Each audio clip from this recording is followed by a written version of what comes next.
कुठं जातो 400 सन. ओ ऐका ना, काय आपण किती दिवस असं अजून मामाच्या इथं राहायचो? झालं का तुझं रोजचं तेच चालू? किती दिवस राहायचं? अहो नाही बरोबर वाटत होते, रोज उठून इथं राहायचं. थोडे दिवस ठीक होतं, आता किती दिवस झाले आपण इथं राहतोय. ते तोंडावर एक बोलतात आणि मागं एक बोलतात. तो मला सांग, आपण का त्यांचं खातो का? आपण आपलं तर करून खातोय ना. प्रश्न राहिला फक्त राहण्याचा. राहू की थोडे दिवस अजून. आता तुला तर माहिती आहे, जेवढं आपल्या वाटेल कर्ज आलं तेवढं आपण फेडलंय सगळं. आता स्वतःचं घर करणं, आता एवढी परिस्थिती नाही ना आपली, सांग.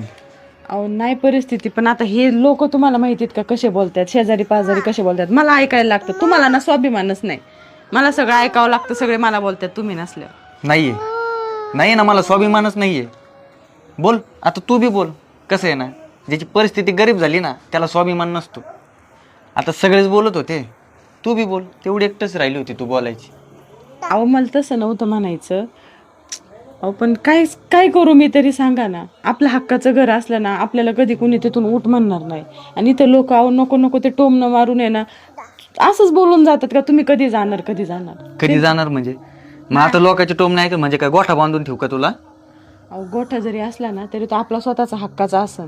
तिथून कधी काय झालं? म्हणणार नाही आपल्या